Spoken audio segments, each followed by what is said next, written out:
बांग्लादेश और श्रीलंका के बीच खेला गया वर्ल्ड कप 2023 का रोमांचक मुकाबला।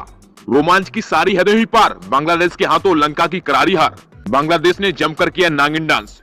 जी हां दोस्तों, हाई वोल्टेज महामुकाबले में बांग्लादेश ने श्रीलंका को 3 विकेट से रौंद दिया है। 280 के टारगेट को बांग्लादेश ने 41.3 ओवर में 7 विकेट खोकर हासिल कर लिया। दोस्तों, यह मैच एंजेलो मैथ्यूज और साकिब अल हसन के विवाद की वजह से यादगार बन गया है और कई वर्षों तक याद किया जाएगा।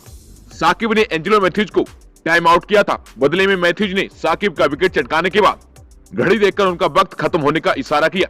दोस्तों, दिल्ली के अरुण जेटली स्टेडियम में बांग्लादेश ने टॉस जीता और पहले गेंदबाजी करने का फैसला किया था। दोनों ही टीमें वर्ल्ड कप से बाहर हो चुकी थी। ऐसे में किसी को भी इस मैच में कोई खास दिलचस्पी नहीं थी। शोरिफुल इस्लाम के पहले ओवर की अंतिम लेंथ बॉल स्टंप से ठीक ठाक बाहर थी। कुशल परेरा चाहते तो इसे आराम से छोड़ सकते थे, पर उन्होंने कवर्स के ऊपर से चौका लगाने का जोखिम उठाया।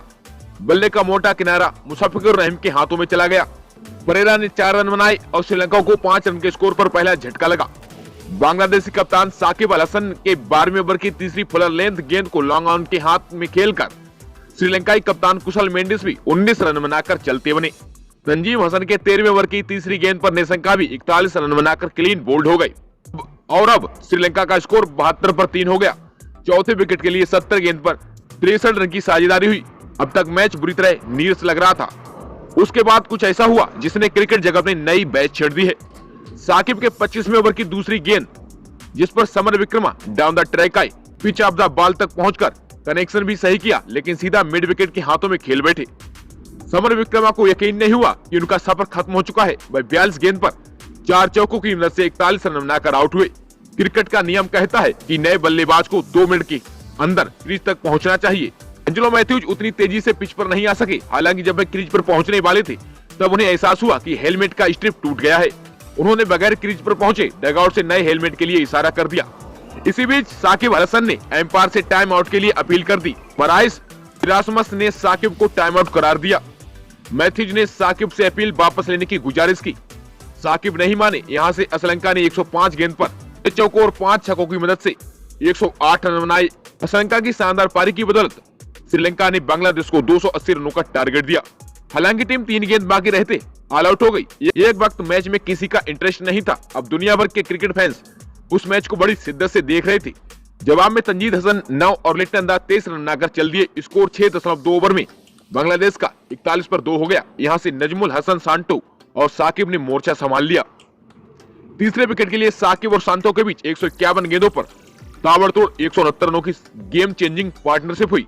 एंजेलो मैथ्यूज ने पहले साकिब और फिर सांतो को पवेलियन भेजकर श्रीलंका को मैच में वापस ला दिया। साकिब 65 गेंद पर 12 चौकों और 2 छक्कों के साथ 82 रन बनाकर 32वें ओवर की पहली ऑफ कटर को एक्स्ट्रा कवर फील्डर के हाथ में खेल बैठी, जबकि सांतो 34वें ओवर की दूसरी गेंद पर 90 रन बनाकर क्लीन बोल्ड हो गई। साकिब को आउट करने के बाद एंजेलो मैथ्यूज घड़ी देखने का इशारा किया, मानो एंजेलो मैथ्यूज कहना चाह रहे हो कि तुम्हारा वक्त खत्म हो गया है। हालांकि विकेट मिलने में काफी देर हो चुकी थी। बांग्लादेश ने 53 गेंद बाकी रहते 3 विकेट से मुकाबला अपने नाम कर लिया। 10 ओवर में 57 रन देकर 2 विकेट चटकाने के अलावा 82 रन बनाने वाले साकिब अल हसन को मैन ऑफ द मैच का खिताब मिला। और अब इस वर्ल्ड कप के मैच से बांग्लादेश और श्रीलंका के बीच एक नई बहस आगे देखने को मिलने वाली है। आगे खूब जमकर नागिन डांस भी देखने को मिलेगा, कभी बांग्लादेश की तरफ से तो कभी श्रीलंका की तरफ से। फिलहाल दोस्तों, आपकी क्या है मैथ्यूज के इस टाइम आउट को लेकर राय? क्या साकिब अल हसन ने सही किया या फिर गलत? हमें कमेंट बॉक्स में बताना बिल्कुल ना भूलें। और दोस्तों, क्रिकेट जगत से जुड़ी ऐसी ही तमाम खबरों से अपडेट रहने के लिए हमारे YouTube channel news sport IQ को भी सब्सक्राइब कर बेल आइकन को भी ऑन कर लें, जिससे कि आपको क्रिकेट से जुड़ी तमाम खबरें सबसे पहले आपके इसी यूट्यूब चैनल पर प्राप्त होती रहें।